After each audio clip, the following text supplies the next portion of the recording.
you've got two things. One of them is really reliable historical sources, um, and the other one is legends. And so we have quite a lot of stories that produce a really early history for Potehi that maybe say it's a Han Dynasty thing, 2,000 years ago. But we don't, that story isn't in any text until the 18th century, the 19th century. So and there's more than one legend. There's many different legends about the origin of the story, and that's quite normal for different art forms.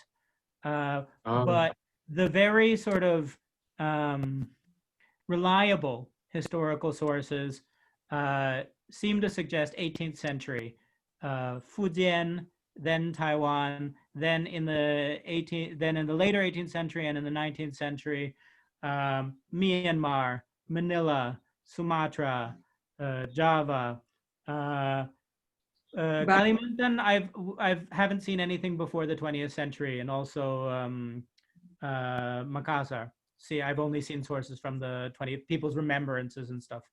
But it's really, it goes all the way from Manila to Yangon in Myanmar. It's the entire Southeast Asian sphere that has these potehi, but we don't have very good evidence about its age. We have very good evidence for Chinese puppetry's age in general, but for potehi, uncertain.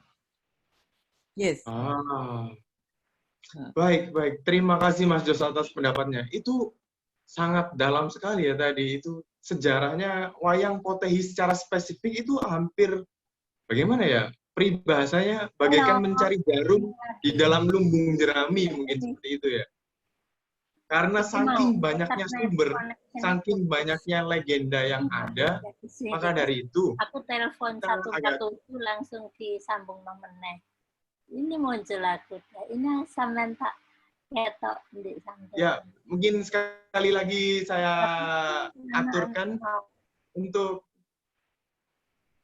sebentar Ibu Esi, terima kasih atas pendapatnya. Mungkin untuk selain narasumber dan moderator yang ingin berpendapat atau bertanya, memberikan sanggahan dapat melalui room chat. Dipersilahkan. Mohon maaf, terima kasih.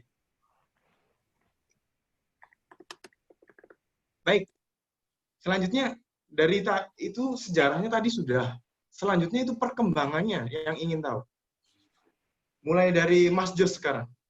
Mas Jos, untuk evolusi dari wayang potehi dari zaman ke zaman, abad ke abad, tahun ke tahun, sampai sekarang itu apakah ada evolusi tertentu seperti bonekanya berubah bentuk atau panggungnya yang sekarang semakin meriah atau seperti apa? Apakah itu ada di penelitian Mas Jos? Monggo. Yeah, so I think for the Indonesian side of that question, I will defer to Bu Woro, who has a much longer and deeper understanding of wayang potehi. But I think it might be interesting to share with you some information about how potehi has changed in other places. For me, potehi across countries, so the ones that are living today are Indonesia, Taiwan, China. There's kind of two separate ones in China.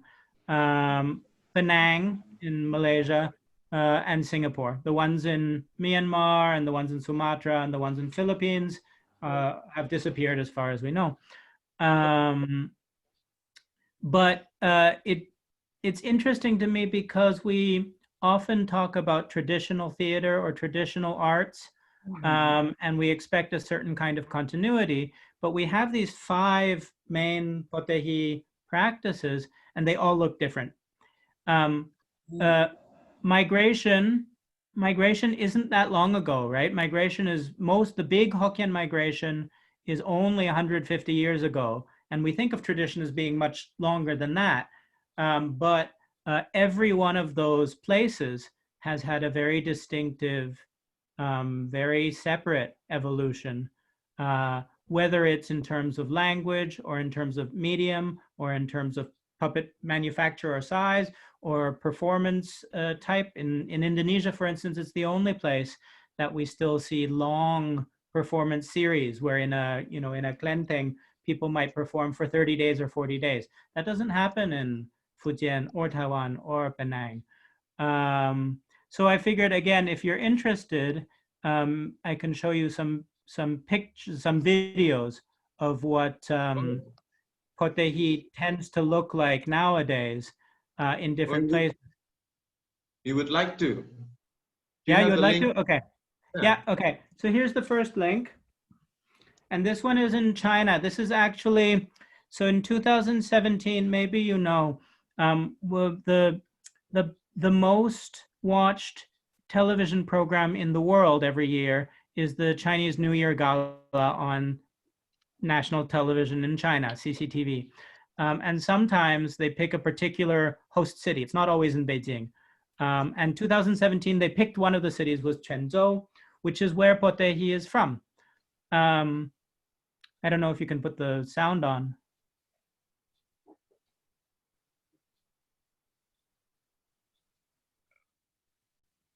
Oh, that's interesting.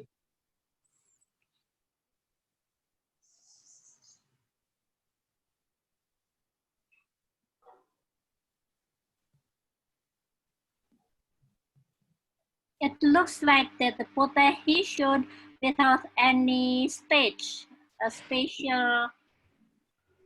Yeah, so that's stage. right. So it can be close to the audience or close to the participants, and then they make a direct dialect, isn't it? Yes. So this is the people performing there are the ones from the Jinjiang Company, which is just across the river from Quanzhou, and their evolution has been sometimes they do perform on stage, but a lot of the time it's not. And instead they have these sort of free puppets, or they use a curtain. I'll maybe show you another picture of how they often perform. And so they often are at tourist performances or at schools, right? They try to, they bring these into schools. And of course, it's very convenient because you don't need to move the whole stage. You can just bring your curtain and go in. Now they've got the stage version there, but the version we were just seeing is quite common. If you open the link I've put now, you'll see a book about recent performances in Fujian, in Quanzhou, and you'll see that on the cover there, they're also doing their free puppet movement without a stage, or as they often do with a curtain. So that's quite common nowadays in China. I don't know if we can, it's just a picture of a book, but that's now Excuse me, Masios, can I ask you a question? As you show that there is a Potehi showing close to the audience or to the participants, is that a new innovation of Potehi performance? It's about 30 years that they've been doing this, 20, 30 years. So the last generation, it's not the only thing they do, but the last generation has often done that. Okay, so the door can be close to the audience, can be directly communicate to the audience. And I would like also ask you about what is the story about in a performance about? Do they tell the old type of story or traditional story, or they going to the new story created by the group, and it is innovate into the millennial era of the new story? Can I take it? That was very interesting question. Really. Interesting. Untuk Bu Asi, Yes. let me, Mas Jos dan Bu Oro, untuk perkembangan dari wayang tadi itu kita simpan untuk yang paling menarik nanti di akhir. Sebelumnya kita bahas That's yang quite interesting. ya, that's Potahi quite that interesting. house stage and the doll can come close to the audience and they can communicate. Exactly. Apalagi kalau kita melihat perkembangannya, the evolution to these days with the millennials, all the story, all the media. That's why let's keep it to the end of our conversation. Yes, that's Before that, what it's I expect about. It can be Yeah. used for the new type of education for not only for children but for the young students. Kalau seperti itu Ibu, itu di pengaplikasian di terakhir. Sebelum kita Okay. membahas pengaplikasian media itu, mari kita bahas perkembangannya terlebih dahulu. Boleh Okay. seperti itu, Bu? My question is a bit too far. Sorry about that. I will keep your question, Mom. Just trust me. Okay. I will keep it. Especially, I would like to learn from Mas Jos Steinberg. Oh, absolutely. All of us is want to learn something, and I hope everyone could get what they want. Okay, let's keep going on to the next for the progress in Indonesia. Perkembangannya di Indonesia. Kita kembali ke narasumber Ibu Oro. Ibu, boleh nanya Bu? Perkembangannya dari Potehi itu di Indonesia kan tadi sudah dijelaskan. Mulai dari wilayah di bagian selatan kalau tidak salah Bu ya? Ya. Ya. Nah, dari situ sampai sekarang sanggar-sanggar yang masih berdiri itu kira-kira Ibu tahu nggak Bu di mana aja? Ya, saya ingin menambahkan tadi Mas Jos ya. Ternyata ya Mas Jos ya, di Jawa itu masih klasik. Classical Potehi. Sementara di Tiongkok, di China itu sudah berkembang. Coba kita perhatikan. Just a minute. Look at this.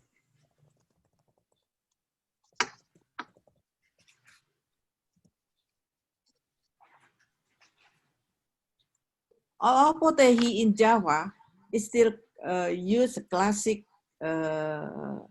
costume, like a hat. It's like a dynasty. It's a minister. Yeah, but you know, in China that you show us. Common people. So, I think kita di Jawa harus juga mengikuti tren itu, gitu ya. Jadi, misalnya pengrajin Potehi di Jawa masih membuat, kelihatan nggak? Wajahnya seperti ini, kuno, ya, klasik, ya. Kamu bisa ambil yang Jawa nggak? Oh, kalau Mas Jos pakai film, is the real Potehi in Jawa, ya. That I have who made by Pak Kuato from Tulungagung.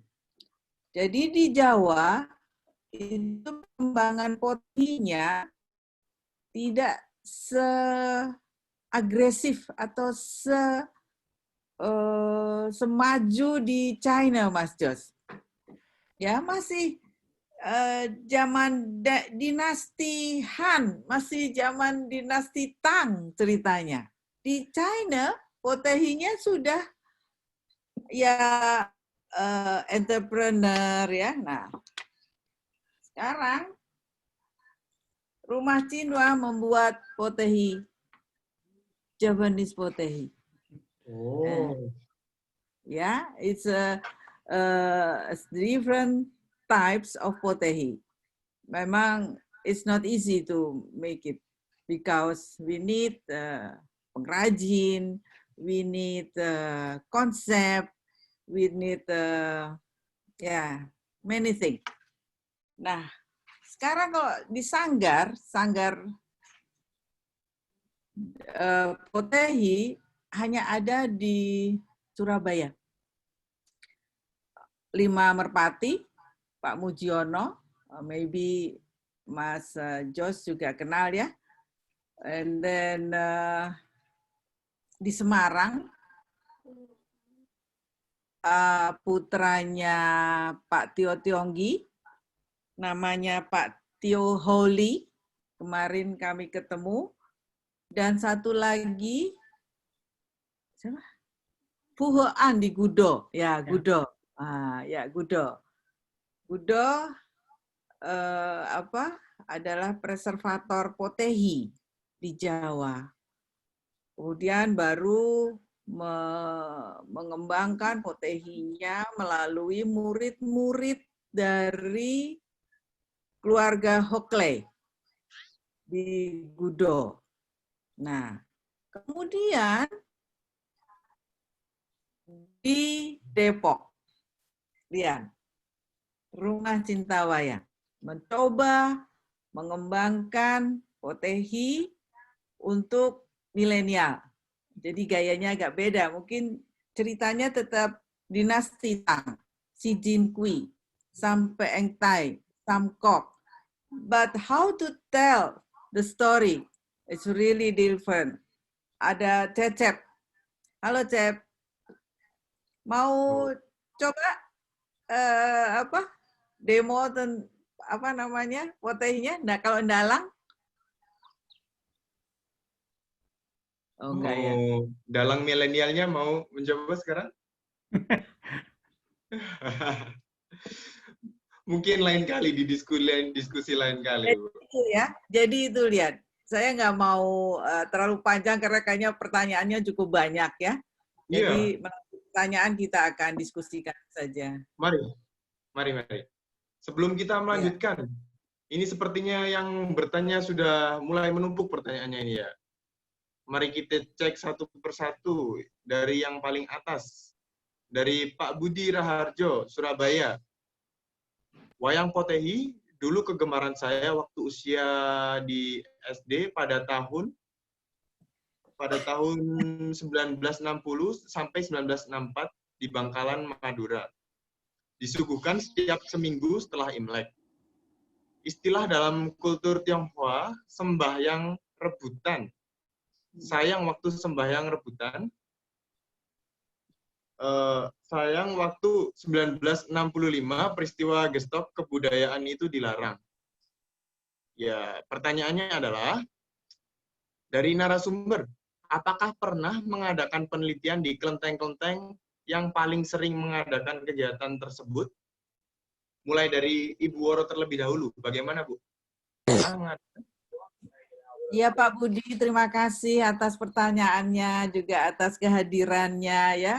Menarik sekali Pak. Jadi selama saya meneliti Potehi, saya memang keluar masuk kelenteng Pak. Di Surabaya, terutama di Kelenteng Dukuh ya. Kemudian di Sidoarjo, kelenteng di Tuban, yang di tepi pantai, kemudian juga di Gudo pasti, di Jombang, di mana? Krian ya Pak ya, Krian, di Tulungagung, kemudian ke arah tengah, Jogja, Semarang ya. Tetapi Solo ya, juga di Mojo Agung, Mojosari. Paling banyak itu ya di Kelenteng Dukuh, Pak. Tiap hari, 2 kali sehari. Gudo masih jarang. Nah, jadi di Sukabumi juga ada ya. Pertanyaan saya sama seperti Bapak. Mereka hanya beberapa tahun yang lalu, setelah itu tidak.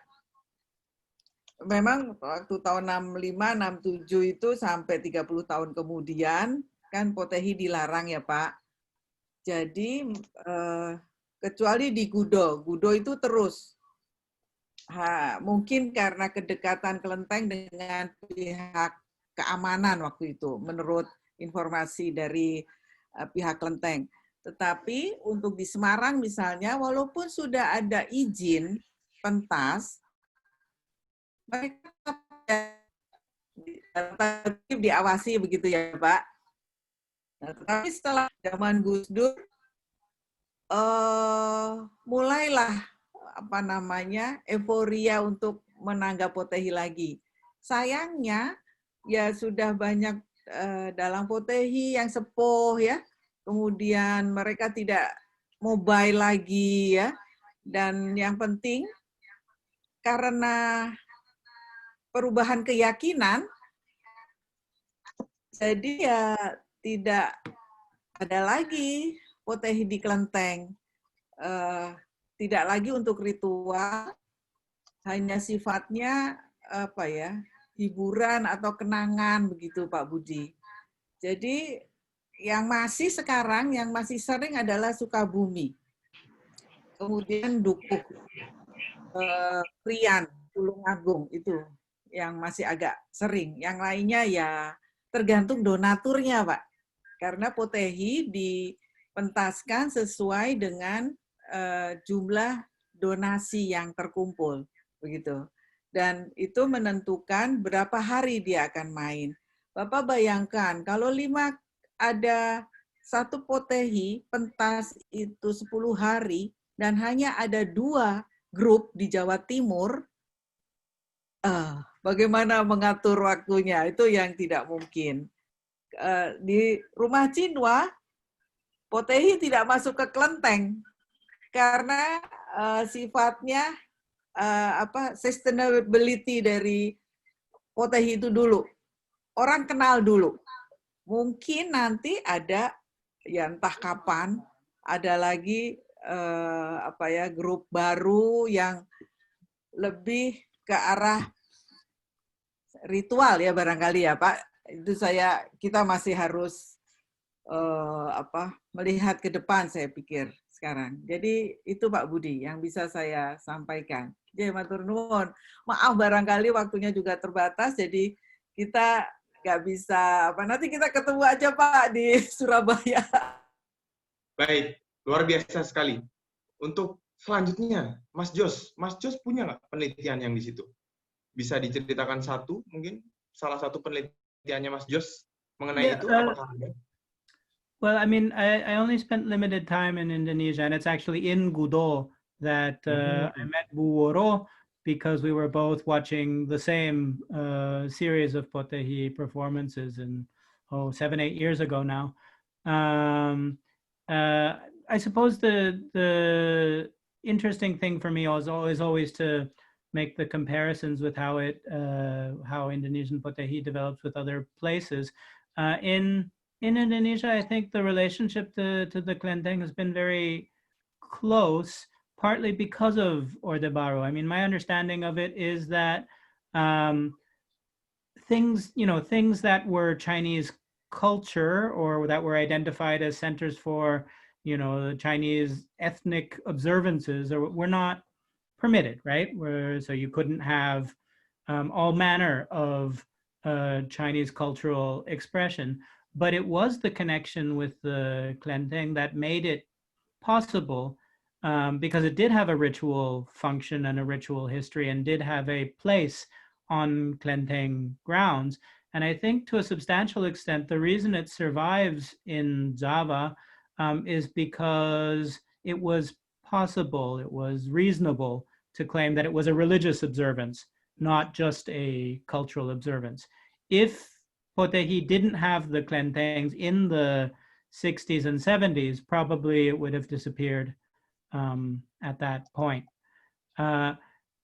If I can just add for 1 second on to what Bu Woro was saying about the classic nature, or maybe in a positive way, the conservative nature of Indonesian Potehi, with the stage and the making of the wayang in such a traditional way, in those ways, in the length of performance, in the place of performance, in the nature of the stage, in the stories to some extent, and in the carving, it is much more traditional than China, Taiwan, any other place. But what's really surprising, which always surprises people who don't know much about Tionghoa culture in Southeast Asia, what really surprises people in Fujian or Taiwan is when they realize that it is not performed in Chinese. Because in Malaysia, it's still performed in Hokkien, in Singapore in Hokkien. In Malaysia, they may be switching a little, but they're not switching to Malay, they're switching to Mandarin.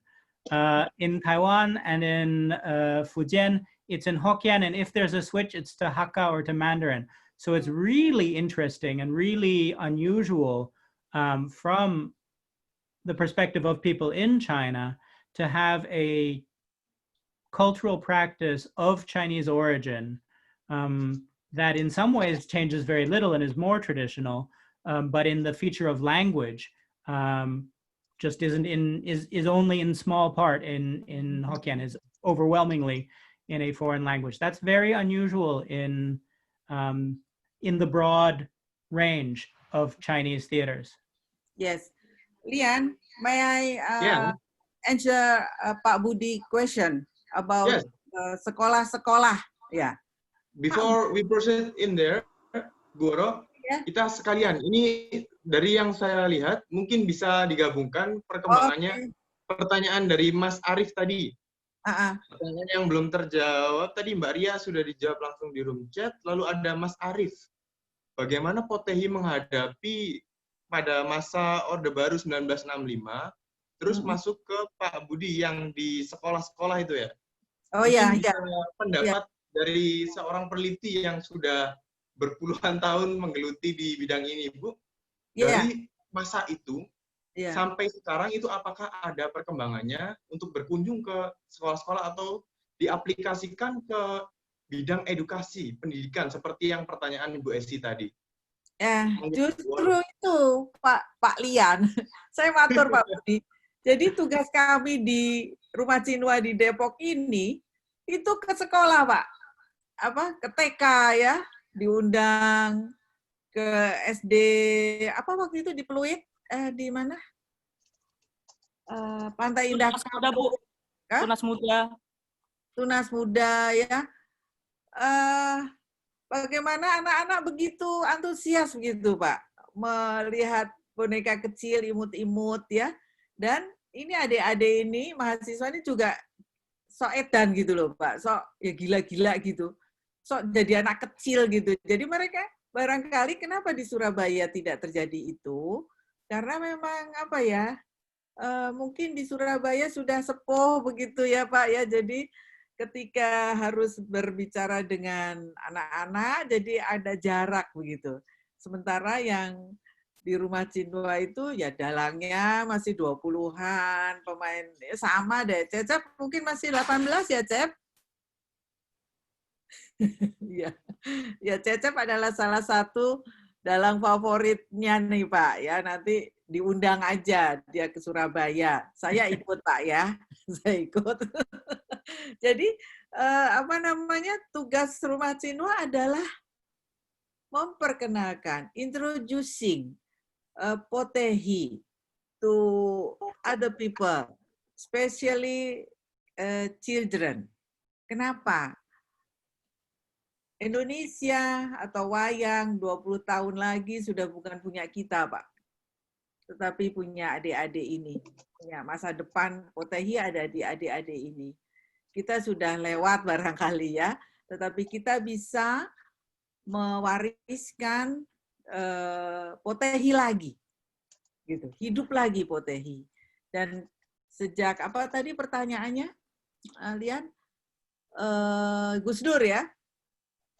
Perkembangannya itu dinamika perkembangan Potehi luar biasa. Hanya kembali pada the groups of Potehi Theater. Tidak banyak. Satu. Kedua, barangkali sekolah-sekolah itu merasa kalau nanggap Potehi, Pak, itu seperti nanggap wayang. Mahal, larang. Jadi ini terus nggak jadi, so cancel because they don't have money. So I think we have to work together untuk mengatasi dana ini, ya. Tentu adik-adik ini juga perlulah sedikit pulsa. Sekarang kan mereka jago tuh di pulsa, urusan ya IT. Nah itu juga. Nah, jadi itu sebetulnya. Padahal ya maaf ya kita tidak menarik ongkos besar misalnya. Kecuali kalau ke Surabaya rasa melaku, Pak. Kudu numpak sepur, numpak mobil, numpak malih pesawat. Nah, sing larang iki pesawat ya, Pak. Nanti kita ke Surabaya deh. Karena saya curious juga ya. I love to go to Surabaya. Di sana ada Pak Mujiono, tetapi barangkali sepuh itu tadi ya Bu Esi ya. Jadi jarak antara kasepuhan dengan anak-anak itu is not so easy to communicate. Jadi harus lian, harus cecep, harus kanya, harus sekar, itu yang muda-muda gitu. Kita sih nonton golek ke duit ngono. Buat adik-adik muda ini. Apalagi yang itu, lihat perkembangan. Oke, itu masih kita tutup dulu. Nah, itu tadi sudah beberapa pertanyaan yang terjawab. Kita lanjutkan ke materi terlebih dahulu. Pertanyaannya santai saja. Bukan nggak terjawab, tapi masih disimpan. Oh, disimpan. Ya, benar sekali. Karena materi yang sudah diurutkan juga mungkin akan menjawab pertanyaan-pertanyaan yang sudah ada tadi. Ya. Oke. Pertanyaan selanjutnya ini. Kalau Potehi itu ya. Potehi kan sudah jelas sekali tadi dari Ibu maupun Mas Jos pernah melakukan penelitian baik di Indonesia maupun di seluruh dunia. Nah, kalau semisal untuk referensi, apalagi bahan karya ilmiah, itu apakah ada referensi buku tertentu untuk mempelajari Potehi bagi yang baru pertama kali? Buku tertentu mungkin bisa dari Ibu atau Mas Jos terlebih dahulu. Tadi Ibu sudah, sebentar, istirahat dulu Bu. Mas Jos, apakah ada referensi yang bisa diberikan? Saran buku referensi bagi yang ingin mempelajari mengenai Potehi? Ya, mungkin saya kirim link. Ini buku yang baru.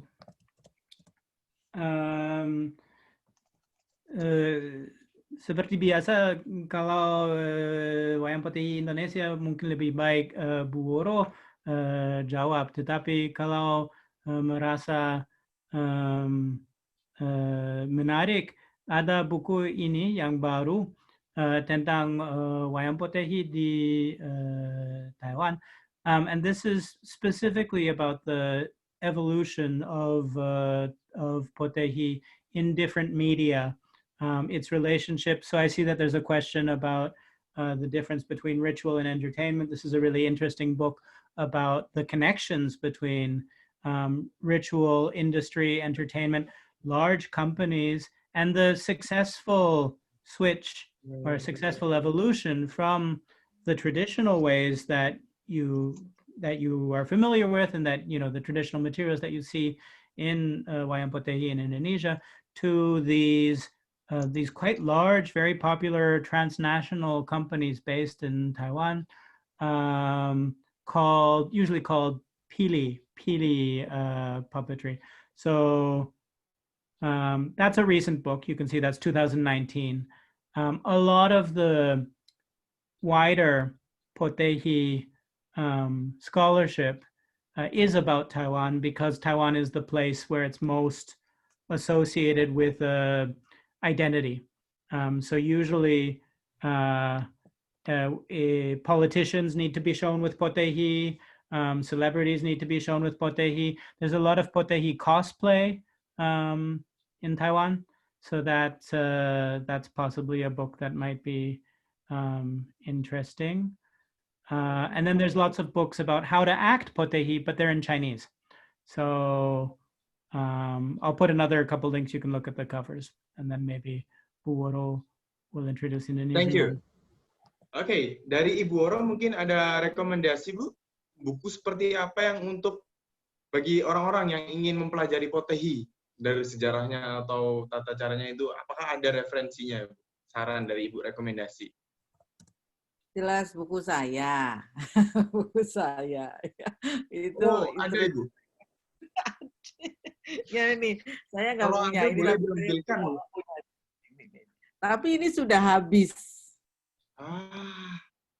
Sayang sekali. Mungkin kalau sudah habis seperti itu bisa ditemukan di mana, Ibu? Di online saja, Amazon. Oh, cari di Amazon. Amazon atau eBay adalah. Harganya agak mahal ya, Mas Jos ya. Di buku ini ada Mas Jos juga. Waktu itu kami bertemu 2012 ya. Ya. Kemudian ada bukunya Wayang Potehinya Bu Hiruan Kwardani. Ya. Kemudian Kwardani. Kemudian ada buku Potehinya tentang Pak Tony juga ini. Maisenas Potehi Gudo. Ini Bu, nah look at this. Ya, ini simple, tetapi tidak untuk how to study, how to perform Potehi. Dan ini yang paling mahal. Ini harganya 1 juta. Ini itu bukunya siapa, Bu, kalau boleh? Bukunya siapa ya? Saya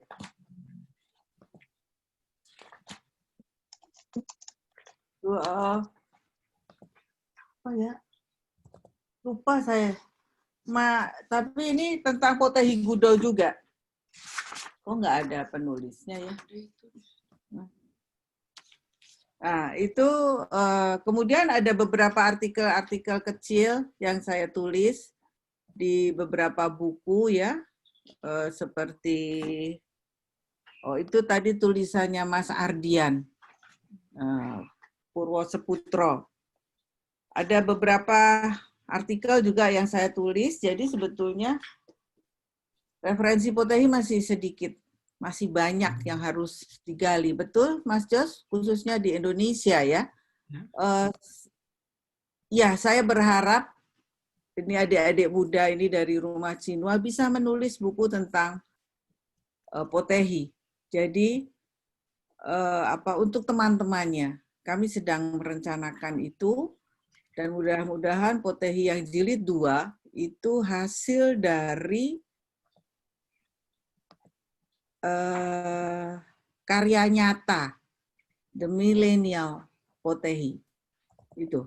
Mudah-mudahan Lian menulis juga ya, kemudian Cecep penulis juga, Sekar menulis, Andika, Kanya, siapa lagi, Yuji ya, siapa lagi, jangan takut Dan salah. masih banyak lagi. Banyak, nggak perlu merasa tidak tahu. Justru kalau tidak tahu nanti. Itu aja kalau referensinya, tentang buku ya. Ada juga skripsi mahasiswa dari BINUS, Mercu Buana. Ada di sini ada Ade enggak?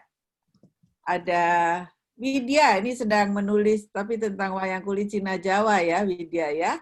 Kemudian saya senang sekali banyak anak-anak muda sekarang mulai menulis skripsi tentang Potehi dan wayang Cina di Jawa. Ada lagi siapa? Ade dari Universitas Indraprasta. Jadi dari UI ada, dari BINUS ada, Indraprasta ada, dari Surabaya juga ada. Siapa waktu itu namanya ya? Dari UNER apa dari mana begitu deh? Ya, mungkin penulisnya nanti ke depannya bakal ada bermunculan lagi. Diharapkan seperti itu ya, Bu ya? Ya, harus. Nah, untuk rekomendasi buku-buku tadi sempat telah diberikan. Dari Mas Jos tadi ada buku dari Terry Sylvia, Puppets, Ghosts and Brands. Setelah itu dari Bu Woro juga tadi, buku dari Ibu Hirwan Wardani dan buku Ibu Woro sendiri yang kemungkinan kalau di Indonesia sudah habis dan bisa dicari di e-commerce lainnya. Itu juga bisa diingat-ingat untuk covernya, atau nanti dari tim kami akan memberikan list rekomendasi bukunya seperti apa saja. Baik, pertanyaan selanjutnya ini agak susah ini bagi saya sendiri, juga tidak tahu cara-caranya, lihat di buku juga nggak tahu. Pertanyaan seperti ini, Potehi, penampilan Potehi itu harus hari tertentu, hari khusus, atau bisa di hari-hari biasa apabila berdasarkan fungsinya sebagai hiburan atau sebagai ritual, itu juga agak bingung saya juga bertanyakannya. Jadi fungsinya ada dua, sebagai hiburan dan ritual. Nah, sebagai hiburan sendiri itu apakah juga ada aturan khusus di hari-hari tertentu, hanya hari-hari ini saja boleh hiburan, dan hanya hari-hari ini saja untuk ritual? Apakah ada atau seperti apa? Boleh dari Ibu terlebih dahulu. Ya, terima kasih. Kalau ritual itu diawali dengan upacara membakar kimchwa, kertas ya Pak Budi ya, kertas emas ya, Pak Paul nih mungkin bisa membantu saya. Dan jadi sembahyang di kelenteng oleh umat Konghucu yang memiliki kaul, ya. Kemudian Dalang akan memberikan satu boneka, dan itu ada di buku saya. Potehi, boneka Potehi diberikan dan nanti dibawa ke dalam kelenteng untuk didoakan bersama para dewa, para kongco. Nah, kemudian dibawa keluar lagi dan dibakarlah kertas kimchwa itu, kertas uang emas ya. Itu ritualnya ya. Tapi saya pernah lihat yang berbeda di kelenteng Buntek Bio Tangerang. Ritualnya ketat sekali. Nah, itu untuk Mas Jo, saya waktu itu merasa bersalah karena saya kok bodoh gitu, nggak bawa kamera ya, aduh ini sekali deh. Jadi saya guilty feeling akhirnya, tapi nanti bisa saya datengin lagi itu Buntek Bio. Kalau di mana kelenteng-kelenteng lain yang saya saksikan, Tanjung Kait ya di Tangerang di laut itu seperti tadi ya. Juga di Telugong ya Pak Paul ya, halo Pak Paul. Di Telugong itu di Jakarta Barat itu juga begitu ya. Nah, kalau hiburan ya main saja, yang baca solo, terus diawali dengan musik, ya seperti barongsai begitu, gembreng, tualo, dibunyikan semuanya, main gitu. Jadi tidak ada upacara pendahuluannya, kecuali sekarang Rumah Cindua mengapresiasi bahwa Potehi itu memang, saya nggak tahu di China itu awalnya it's a ritual or it's entertain. Tapi perkiraan saya, menurut Hockley dari Gudo, untuk menguatkan tali silaturahmi dengan para leluhur, mereka membuat Potehi itu menjadi sebuah sarana,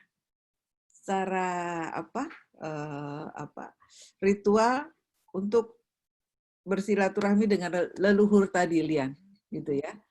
Jadi sejak itu mungkin menjadi satu aktivitas ritual. Setelah melihat video Mas Jos, saya belum kok jadi gembira ya, pariwisata ya, begitu pertanyaannya. It's tourism performance or still ritual in China especially or Taiwan maybe.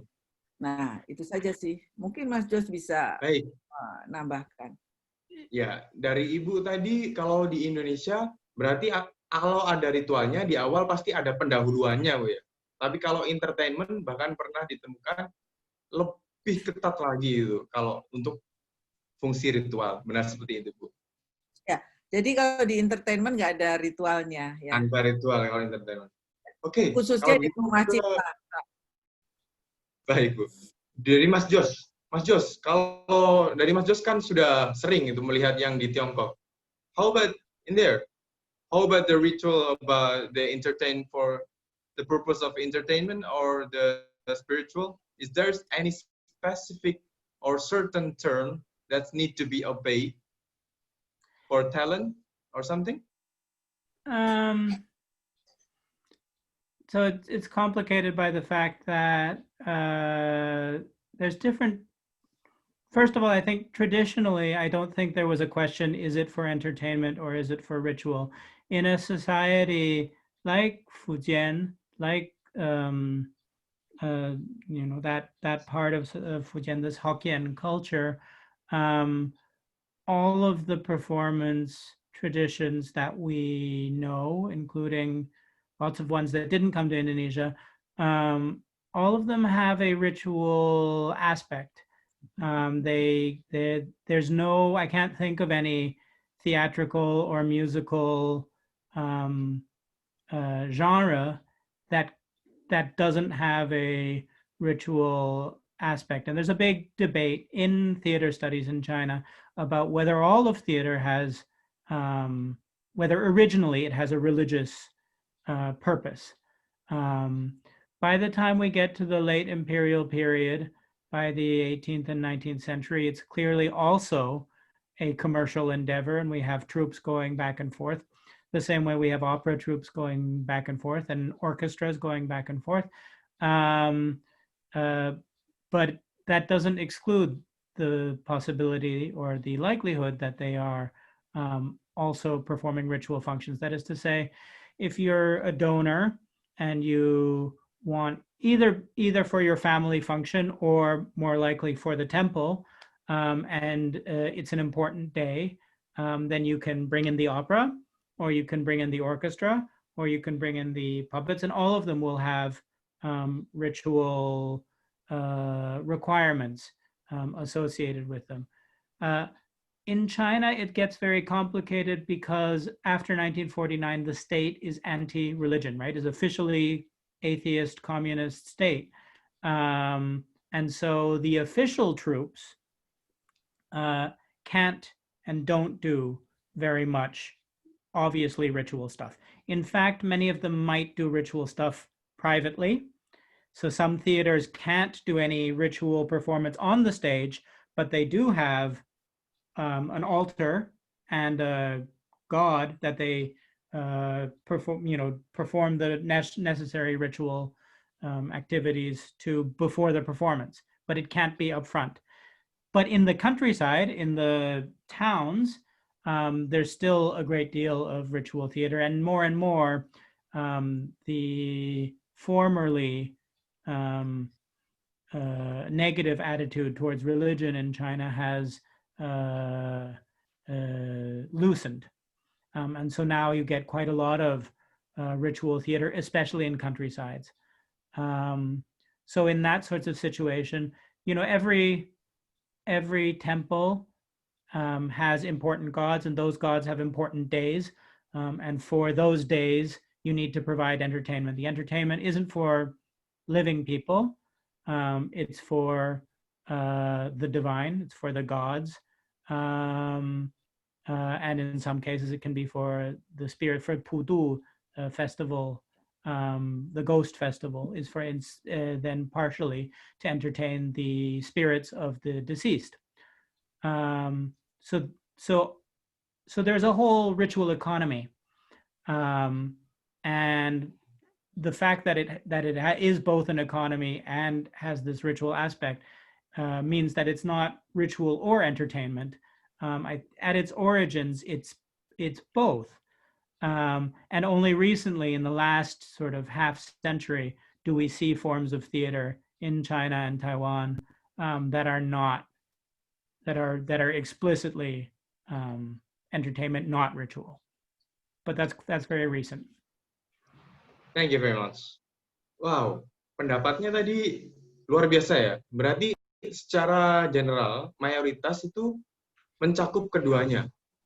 Baik unsur spiritualnya maupun unsur hiburan atau entertainment. Namun, kita juga bisa menemukan hal-hal yang baru. Seiring perkembangan berjalannya tahun ke tahun, abad ke abad, itu pasti akan ada perubahan. Seperti yang ditemukan Ibu Oro tadi juga. Yang tanpa ada ritual khusus atau pendahuluannya dan langsung ke hiburan. Oke, kita masuk ke sesi pertanyaan lagi. Wah, pertanyaan sudah lumayan banyak ini yang tertampungnya banyak. Kita mulai dari yang terakhir tadi, yang belum tertanya. Ini dari Mas Andika, perubahan mementaskannya. Untuk teknis mementaskannya, tadi mungkin sudah dijelaskan Ibu seperti apa tadi ya? Jos. Dari Mas Arif Hafrizi Razi, how do you identify, differentiate between the potehi that for entertainment? Oh, baru saja kita bahas ya. Kita memiliki pemikiran yang sama ternyata, Mas. Mas Denny, dampak COVID saat ini, bagaimana? Oh, ini pertanyaannya sangat menarik. Di kondisi pandemi sekarang, dengan dampak COVID-19, bagaimana wayang potehi dapat tetap mengedukasi masyarakat? Bagaimana itu, Ibu? Silakan Ibu dulu. Ya itu dia. Now, we did it. Diskusi ya. Tapi terus terang masih cari cara how to perform ya potehi by online, Mas Jos gitu. Soalnya kita kan stay at home di rumah masing-masing, ada yang Yuji di Situbondo, Cecep di Tanjung Barat, saya di Depok, Sekar di mana? RTA, Juanda. Saya di Jombang. Rian di Jombang. Bilal ada di Cipinang. Aduh, repot, saya juga bingung ini bagaimana. Mungkin Denny punya saran bagaimana? Mungkin saya bisa membantu itu, Ibu, dengan perwakilan milenial. Ya, sebagai perwakilan milenial itu begini, Mas. Menurut saya itu kalau live performance secara langsung itu mungkin agak susah apabila perlengkapannya tidak memadai. Namun kalau kita memiliki perlengkapan setingkat studio TV ternama nasional, tingkat nasional, itu mungkin dengan mudah. Jadi kalau ingin tetap mengedukasi, kita bisa menggunakan cerita-cerita itu, membuat website. Cerita-cerita itu diilustrasikan, upload Instagram. Semua itu media bisa kita gunakan. The key is persistence and consistency. Mungkin seperti itu. Let's do it. it. Mari kita lanjutkan terlebih dahulu. Atau ada saran nggak dari audiens untuk potehi online?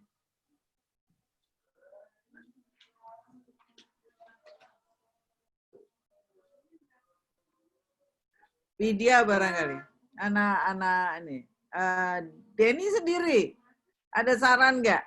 Kita lagi bingung nih, Den. Jangan nanya aja. Loh, saya kemut. Iya, Lian. I think the idea comes from Lian is very good. So we can start it now. Let the young generation to make it. Yes. Ya, tepuk tangan. Excellent idea for Lian. Yeah, it's quite hard if it was just an idea. We need to take an action. Yeah. Let's take the step, the first step for it. I agree, Lian. I will support you totally. I'm quite doubting myself to accept the expectation. Oke, pertanyaan selanjutnya dari dari Sivil UI. Oh, ini dari Bu Esi ya Bu ya? Namanya civil@ui.ac.id, makanya saya mohon maaf Bu nyebutnya seperti itu tadi. As it already modernization of Potehi performance, how do you think that it will be going away from the traditional code or pakem, as the story is also modernized in order parallel to millennial era? Bagaimana menanggapi perubahan cerita yang disesuaikan dengan perkembangan milenial? Itu pendapatnya Mas Jos. Silahkan Mas Jos. Yeah, as I said, I think the question of tradition and modernization in a genre like Potehi is really interesting because I don't, again, Taiwan is the place maybe that has the most popular Potehi, where it's the most widespread and where you have the most groups. You have hundreds of Potehi groups around the island, and it doesn't really have a tradition modernization conversation. That is to say, people made it with King Kong. People do it with, they do it as television, they do it as movies, they do it as cosplay, they do it on apps. They do it with Japanese sources. They write new stories that have nothing to do with the old stories. And they also do a lot of the traditional stuff. And then you have people who do experimentations. And it's very hard to say. Nobody in that area says, oh, it must be this traditional way, or it's not Potehi, for instance. And so you get these versions that look like anime, that look like, that are difficult to recognize. And it all happened very quickly. So it's hard to talk about codes and tradition. It's also, you have a lot of, also like in Indonesia, you have a lot of autodidacts. You have a lot of people who taught themselves, right?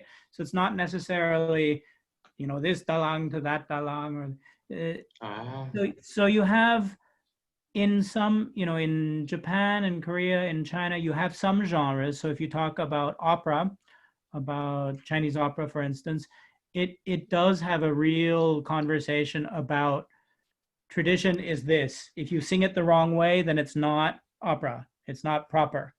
And the marionettes in Quanzhou are a little more conservative. They didn't develop, and they have more important ritual functions. But the Potehi seem to be allowed to do whatever they like in most areas. They switched languages, they switched ways of making them. They're done by people who aren't Chinese. They're done by people who are Chinese but not speaking in Chinese. They're done in Mandarin. They're done in Hokkien. There's no hard rules about tradition in Potehi, looking at it transnationally. And so it's a real case of, although people talk about it as a traditional art, the projects of Rumah Chinua fit into this pattern of creating new stories and doing it in different ways and doing it in ways that aren't related to the Tang Dynasty stories, for instance. Okay. Hello, everybody. Hai. Akhirnya dapat juga videonya. Saya tuker pakai iPad, jadi bisa juga ini videonya keluar. Selamat berkenalan sama yang belum pernah ketemu ya. Saya mau chip in sedikit itu yang Mas Jos barusan bilang. Saya ada sedikit tahu mengenai yang di Taiwan itu ya. Grup Pili itu sangat modern sekali. Jadi kalau performance yang pernah saya lihat itu, yang di pentas pun banyak pakai misalnya lighting, elektronik, dan juga mereka juga sudah mengarah tadi yang buku ditunjukkan Mas Jos itu sudah kelihatan sekali itu sangat modern, biarpun tradisional, tapi itu tradisional yang sudah dimodernkan sekali. Dan juga di Taiwan itu juga sudah ada ininya, sudah ada animasinya. Jadi dimasuk ke TV, masuk ke YouTube mungkin ya. Jadi sudah ada animasinya. Jadi kalau dilihat perkembangan modernisasi dari Potehi itu mungkin Taiwan paling maju saya pikir. Itu aja kira-kira yang saya mau tambahkan. Terima kasih. Terima kasih tambahannya Pak Paul. And if I can just add 2 seconds. So Okay. you have all those very modern ways, and then you also have people doing more traditional ones in temple, not with lighting, more doing sort of traditional. So it isn't that it's necessarily replaced, it's parallel. And you have a lot of different parallel ways of doing potehi going on at the same way in Taiwan. Oke. Oke, ternyata banyak sekali variasinya ternyata ya.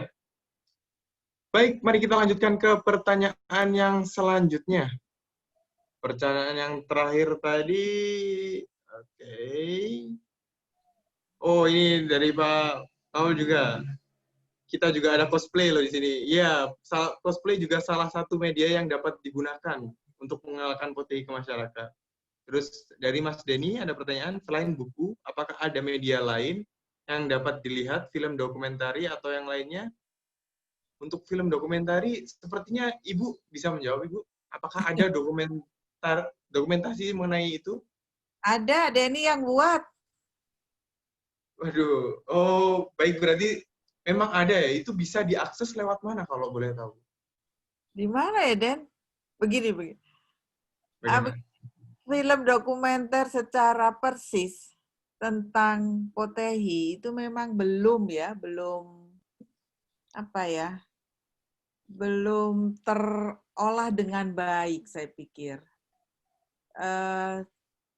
Dokumentasi potehi khususnya di Indonesia dilakukan mengikuti konsep media TV misalnya. Menjelang Imlek biasanya ada berita tentang potehi dan itu tugas Rumah Cinwa untuk menjelaskan, begitu Lian. Semua sibuk kalau di situ ya. Bisa pentas di studio misalnya Metro TV, Trans TV ya, Kompas TV, atau personal khususnya mahasiswa yang melakukan tugas akhir di bidang video kamera. Ada Widya di sini dari Unindra yang sedang menulis tugas akhir, tetapi tentang wayang kulit Cina Jawa itu hal lain ya, masih banyak tugas kita sebetulnya. Dan ada juga Ade, temannya Denny sebetulnya sudah membuat. Kemudian ada Jane, nah itu sifatnya personal, tugas akhir. Tapi kok kita belum pernah dikasih ya, itu aja hasilnya. Rumah Cinwa belum mendapatkan hasil dari rekaman tugas akhir tadi. Mudah-mudahan nanti kita mendapatkannya. Tapi di YouTube ada banyak. Nah, hanya itu satu tadi. Belum diolah secara konseptual, dokumentasi. Nanti see you in China ya, with Jos. Or see you in Taiwan with Mas Jos, with Pak Paul. Tugas kita masih banyak, Mas Jos. Jadi dokumentasi mengenai potehi secara modern, video atau film itu belum dilakukan secara baik. Kalau buku sudah. Jadi mungkin Mbak Windia nanti yang akan membantu kita untuk membuat konsep dokumentasi itu. Begitu Mbak Widya? Ya, begitu Baik. dia. Mari kita lanjutkan ke pertanyaan yang kemungkinan ini pertanyaan terakhir ini. Karena waktu kita tinggal kurang lebih 4-5 menit lagi. Pertanyaan terakhir ini dari Bu Ari. Dalam upaya modernisasi Potehi, apakah wayang Potehi hanya diambil bentuknya saja, seperti wayang atau boneka Potehi, atau juga beberapa karakteristik asli, seperti musiknya, suluknya, dan mungkin ada yang lain, supaya kita tahu bahwa bagaimanapun bentuk dan penyajiannya, dan kita mungkin akan berpikir, oh ini wayang Potehi. Mungkin karakteristik khusus yang mencerminkan Potehi itu diambil di apa dalam bentuk modernisasinya? Dari Mas Jos terlebih dahulu. So as I said, for me, it's hard to identify a core because things change so much and remain still called Potehi. I should maybe everybody knows, but I'll just highlight that the word in Potehi, in Chinese means cloth, bag, theater, right? And so that means glove puppet. Any glove puppet in China will be called Potehi, whether it's Hokkien or not. Anything that uses that genre will be identified as that. So I put a link there to Changnan Potehi, which is from a bit further north in China, and you'll see that almost everything is different about it except the fact that it's a glove puppet. So if there's a core thing in terms of etymology, it is simply that there's a hand in the puppet, and it's from the Chinese world, right? So that's the core thing where you say, okay, that's Potehi, that's not Potehi. If suddenly you did Potehi like this, I would say that's not Potehi. But as long as you've got your hand in the puppet, I would say it meets the definition. It meets the definition in Chinese, at least. In terms of music or suluk or other forms, there are things we can call traditional, and it is true that Hokkien Potehi used a certain kind of music, used certain kinds of costuming and carving and stories and stages, and there is everything that you can say, yes, that's probably the traditional thing. That's what we see, in 1850 or 1900. But for instance, the music that they use in Malaysia became a different kind of music influenced by the opera people. The size of the puppets in a lot of the Taiwanese forms became very large. They became, up like 2 or 3 times the size.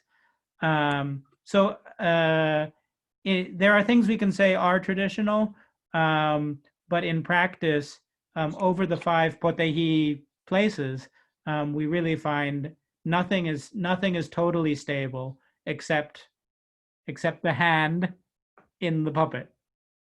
Ya. Oke, mungkin dari Ibu, Bu, bagaimana Bu karakteristik khusus yang sekali kita lihat, oh ini wayang Potehi, apa Bu? Ya, pertama jelas bonekanya ya, ini Potehi ini ya. Orang udah secara physically melihat ini Potehi dengan jari, konsep di tangan ini. Ya, Potehi. Tetap ada selain itu juga musik sebetulnya. Musik Potehi terdiri dari gembreng, tualo, gendang, erhu ya, suling yang dimainkan bersama. Musiknya khas sekali. Tetapi ketika kami di Rumah Cinwa mengembangkan Potehi khas Rumah Cinwa, Jos, kita bikin satu aransemen sendiri. Nah, ini coba. Oh, ini ada salah satu contoh pertunjukan ya? Ya. Baik. Ada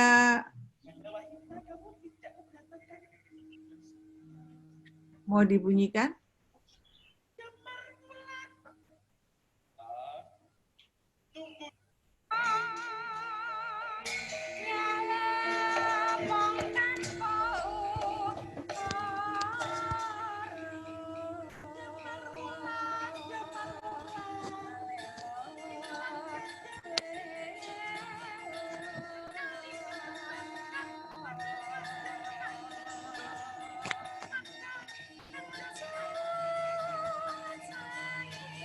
Salah satu bentuk perkembangannya mungkin itu Bu ya.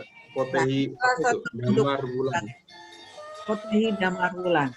Jadi Potehi dengan karakter Jawa, cerita Jawa. Itu yang ingin kita terus kembangkan. Bahwa Potehi itu inspiratif sebetulnya. Selain itu ada Potehi yang dengan tradisional China. Itu sudah dikemas secara lokal, gitu. Perusahaan lokal itu maksudnya lokal gayanya rumah cinema, gitu ya. Bahwa ada musik perang,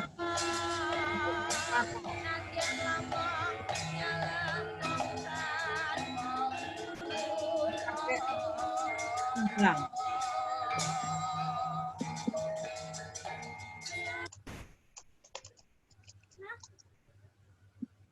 Udah? Ya, untuk teman-teman yang belum melihat gaya rumah Cinwa, itu adalah pementasan Potehi rumah Cinwa di Salihara. Menurut saya membanggakan ya, Mas Jos waktu itu ada ya. Saya senang sekali bahwa kita terus bergerak. Mungkin Pak Yu waktu itu menonton nggak jadi ya Pak Yu, tentang apa rumah Cinwa ya. Di Pak Paul juga jauh ya. Pak Budi mungkin baru sekali ini nonton Potehinya rumah Cinwa. Namun itu pernah kami mainkan Pak Budi di Surabaya. Tetapi waktu itu kami baru uji coba, belum secanggih tadi menurut saya. Alhamdulillah Potehi di Salihara itu tiketnya 100.000. 200 seat habis terjual. Jadi buat saya itu sebuah prestasi, ternyata Potehi dicintai juga oleh masyarakat. Tergantung bagaimana kita menyampaikannya bahwa Potehi bukan lagi milik satu suku, tetapi itu udah punya Indonesia gitu loh, khususnya di Indonesia ya.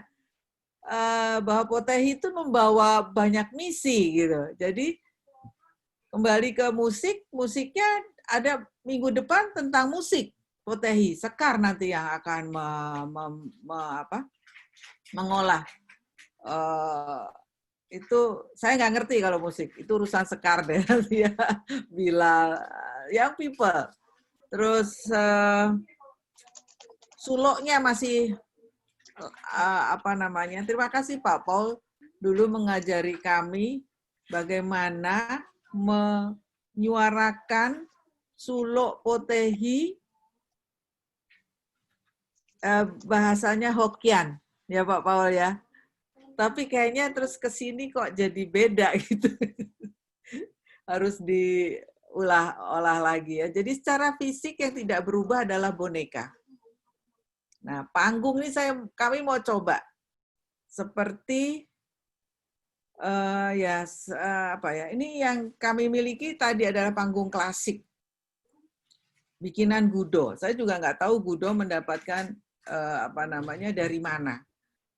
Tapi saya pikir kalau melihat video yang tentang Potehi di China, kok udah nggak pakai atribut kerajaan ya. Jadi dia sudah lost aja begitu. Seperti wayang golek, karena memang keluarga Potehi itu wayang golek, wayang string puppet ya.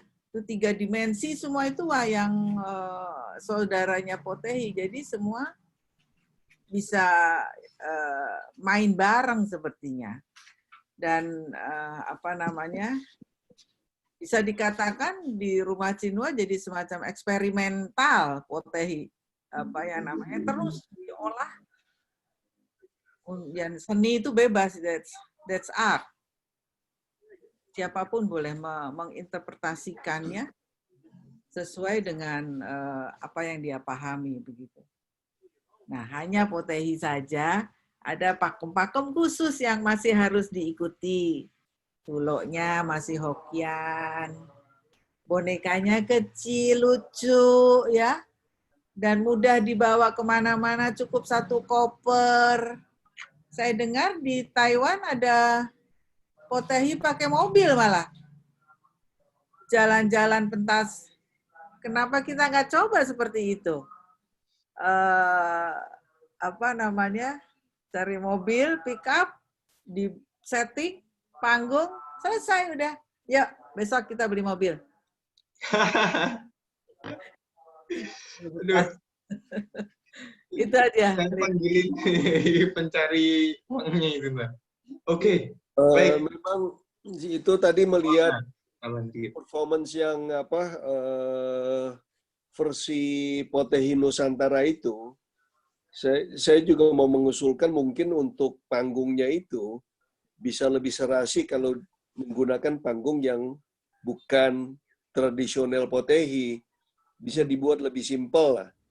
Sebab kalau ceritanya itu damarulan, udah gitu background musiknya gamelan, tapi panggungnya itu panggung tradisional, ini Potehi tradisional, kayaknya nggak masuk gitu, nggak fit in. Nyambung ya.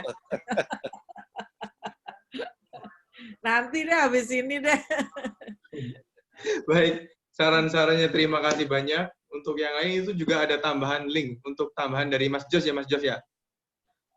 Ya, ini Potehi mobil yang di Oh, Taiwan. referensi untuk Potehi mobil. Seperti itu. Untuk diskusi ke depannya mungkin itu bisa kita bahas ke selanjutnya karena kita sudah kehabisan waktu. Untuk yang masih belum puas tentang diskusinya, bisa langsung personal chat dan akan dikoordinasikan oleh kontak person yang tercantum di poster ya. Untuk diskusi kita minggu depan itu akan ada mendiskusikan musik dari pertunjukan Potehi itu sendiri dengan narasumber Sekar dan Bilal. Sudah pemusik yang veteran, kurang lebih 3-4 tahunan menggeluti penampilan Potehi. Sebelum kita mengakhiri, mari kita foto bersama. Bisa mohon untuk semua audiens mengaktifkan kameranya. Mari kita abadikan momen ini. Yang motret siapa? Nanti di screenshot, Ibu. Oh, gitu. Nggak ada kameramen beneran di sini. Wah. Ya, Hai. Boleh? Terima kasih semuanya. Iya. Iya. Sebelumnya terima kasih telah menyempatkan waktu. Iya, stay at home with Potehi. Thank you so much, Mas Jos ya. Pak Thank you, Paul thank you. bergadang, minum kopi. Oke, semuanya sudah siap kameranya masing-masing? Dari itu Ya. Dava Hanifa, Andika Pratama, tidak mengaktifkan. Sulistiani, tidak. Anindya Noviana, mungkin sedang teropot, tidak apa-apa. Kita lanjutkan saja. Bisa tolong aba-abanya? Ada yang masih mau tanya lagi? Rian. Oh, ada pertanyaan lagi. Tambahan. Terakhir, mungkin bisa satu lagi pertanyaan. Silahkan, Pak. Ini siapa? Ayo. Ada? Arik-arik. Mungkin cekap semanten ya untuk sekarang. Ye. Mari kita fotoin dulu. Bisa tolong? Semuanya diaktifkan terlebih dahulu, terus semuanya siap-siap pose senyumnya ya. Jangan capek karena senyum itu bagus untuk kesehatan muka ya. Senam muka, anggap saja senam muka. Aku sama Tetap Potehi. tersenyum. Tetap tersenyum. Ini yang nyepretin sudah atau belum? 1, 2, 3. Mantap. Yang nyepret siapa sih? Bilal, Bu. Oh, Bilal. Sekali lagi Bilal. Sekali lagi Bilal. 1, 2, 3. Keren. Mantap. Baik, untuk mengakhiri kali ini, mari kita akhiri dengan kepercayaan dan agama masing-masing. Berdoa dipersilakan. Dapat diakhiri. Semoga apa yang kita dapatkan pada hari ini akan berguna, tentunya pasti akan berguna, karena itu pengetahuan. Tidak ada yang tahu kita kapan akan berakhir di kehidupan saat ini, terutama di masa pandemi. Jadi, mari kita berdiskusi kembali minggu depan. Sampai jumpa. Terima kasih banyak. hey, bye. Ini udah ditutup gitu. Boleh, silakan langsung meninggalkan juga bisa. Menunggu dari hostnya juga bisa. Terima kasih banyak atas kehadirannya. Jangan lupa